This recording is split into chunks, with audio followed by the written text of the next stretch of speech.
ini jalan pikirannya yang memang seperti itu, atau ada seseorang yang memang sudah memerintahkan untuk melakukan hal itu gitu.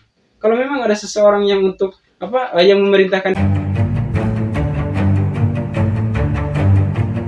Assalamualaikum warahmatullahi wabarakatuh. Salam generasi baru. Terima kasih para setia generasi baru. Oke.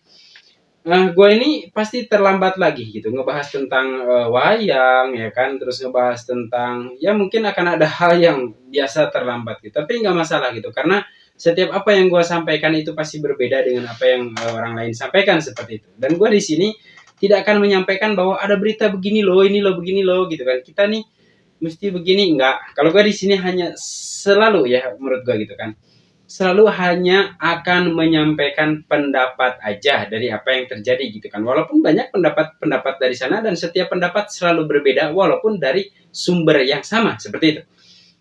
Nah, apa yang akan gue sampaikan ini yaitu tentang menteri yang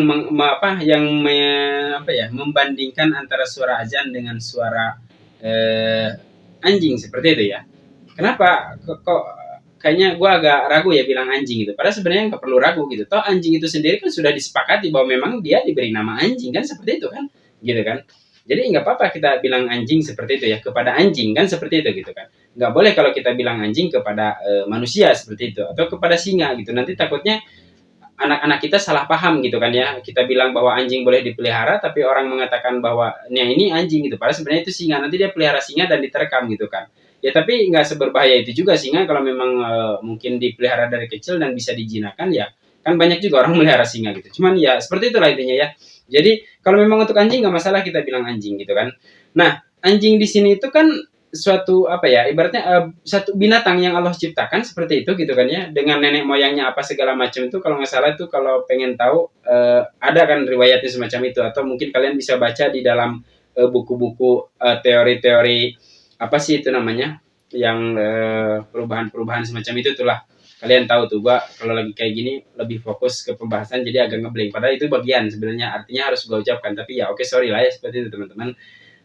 Nah jadi menurut gua kalau misalnya membandingkan suara azan dengan suara anjing gitu kan, ya dari sudut pandang umum ya itu emang kurang ajar kalau menurut gue gitu kan, ya nggak seperti itu gitu kan.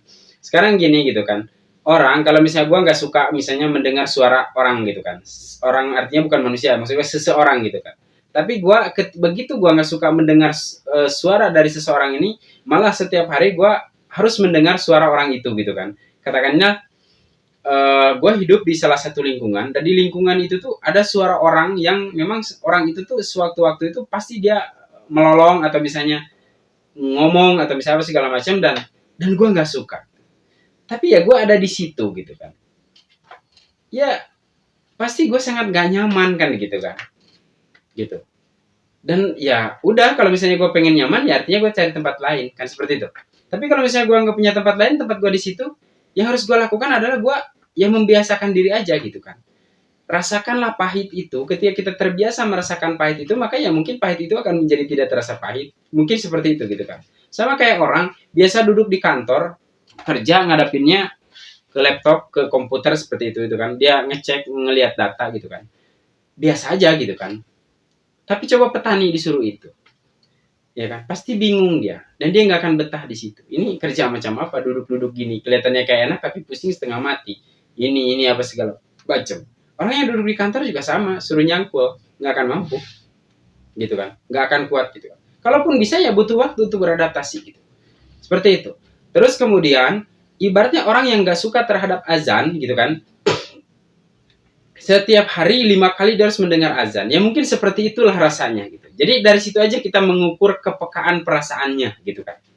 Gak usah membandingkannya dengan anjing gitu. Kalau misalnya membandingkan azan dengan anjingnya, ini harus dipersoalkan. Ini gimana bang misalnya menurut lo? Menurut gua ya gak usah didengar sih kalau menurut gua gitu kan. Dan lagi pula gini ya, pendapat gua nih, orang yang membandingkan azan dengan anjing, sampai ada yang nyindir di salah satu aplikasi hiburan gitu yang mengatakan, orang yang mengatakan seperti itu ketika lahir dia tidak diazanin gitu, tapi dilolongin katanya gitu kan ya. Terus ada yang mengatakan kurang ajar katanya, dia membandingkannya dengan anjing. Anjing itu binatang yang sangat hina gitu kan. Anjing itu binatang yang paling rendah katanya seperti itu. Kalau menurut gua nggak setuju dengan kalimat anjing binatang yang paling rendah gitu kan. Apa salah anjing sama lo gitu kan? Ya biasa aja. Serendah-rendahnya anjing, senajis-najisnya anjing gitu kan. Seperti apapun buruknya penilaian lu semua tentang anjing. Ini khusus buat penilai anjing ya, bukan soal si menteri sama anjingnya, bukan. Jadi pikir lagi deh gitu kan. Semua itu masih bisa dibersihkan dengan tanah dan air. Tapi ucapan lu yang menyakiti masyarakat, air apa untuk membersihkan rasa sakit itu? Gitu kan. Dan rasa sakit itu mungkin lebih parah daripada najis gitu loh teman-teman. Ya kan? Najis itu gila loh. Udah parah gitu. Kalau memang lo ucapan lo gitu kan, sama kayak Pak Menteri juga yang membandingkan azan dengan anjing. Berapa juta umat Islam itu yang tersakiti oleh ucapanmu gitu loh. Dan nggak bisa dengan air apa gitu. Harus membersihkan itu semua kan seperti itu. Dan lu ingat nggak apa? Dan lu semua kita semua tahu perang ya. Gua ngebahas tentang Ukraina sama Rusia gitu kan. Ini posisinya jadi kayak macam sama Indonesia sekarang gitu kan, atau pemerintah dengan masyarakat ini gitu kan.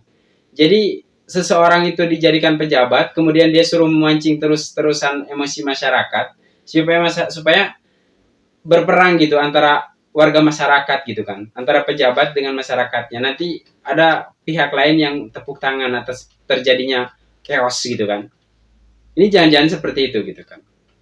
Lalu apakah kita harus marah? Kita harus marah gitu kan kepada diri kita yang pertama.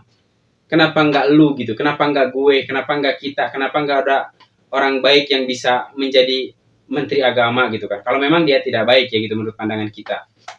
Ya kan masih banyak orang yang menilai baik tentang dia gitu kan. Ya nggak masalah gitu kan. Itu kan penilaian dia terserah gitu. Kita nggak boleh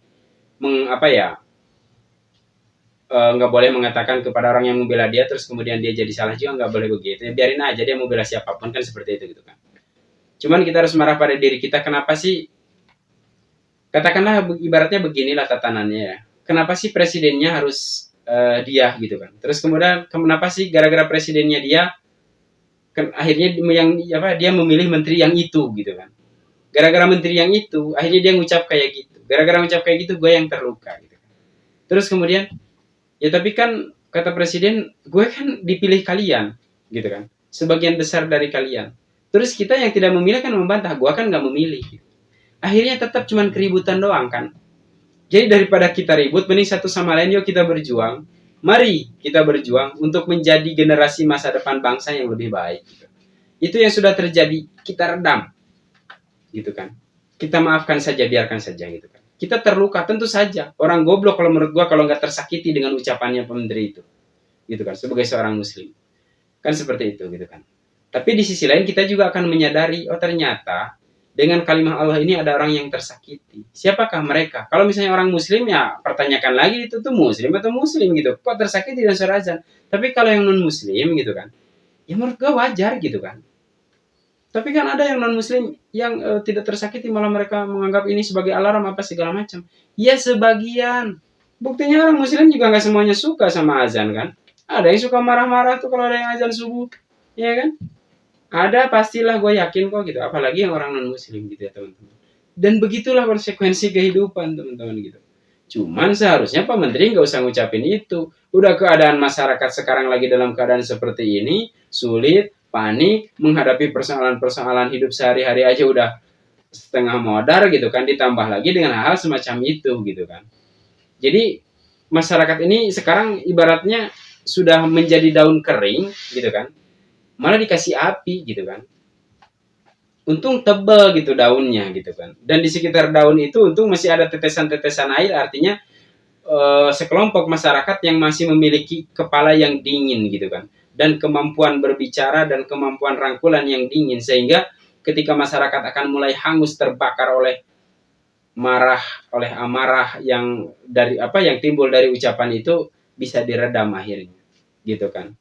Nah harapan gue sih kedepannya nggak ada lagi lah hal semacam itu gitu kan. Dan kalau kita mau pikir lagi ya kepada Pak Menteri juga, kok bisa gitu Pak Menteri itu mengibaratkannya atau katakanlah membandingkannya dengan anjing gitu loh. kenapa sih nggak dengan yang lain seperti itu gitu kan.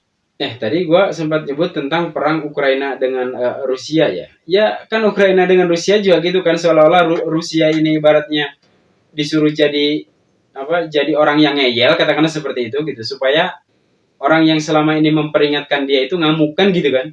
Habis itu nanti si ngeyelnya itu, atau katakanlah Ukraina yang ngeyelnya itu dibantu gitu sama orang yang ngomporin ngamuk. Nah, kayaknya sih kayak gitu juga tuh gitu kan. Jadi yang mengatakan azan yang membandingkan suara azan dengan suara anjing itu seperti itu kan, seolah-olah gitu kan. Ada seseorang yang mengatur itu semua gitu kan. Lu ucapin ini, maka nanti akan terjadi ini. Kalau ini terjadi, lu gua jaga, lu gua lindungin gitu kan. Mereka akan dibasmi kok gitu. Yang ngamuk gitu, yang demo nggak jelas, yang apa segala macam, akan dihabisin kok nanti gitu kan. Jadi lu tetap akan aman gitu kan.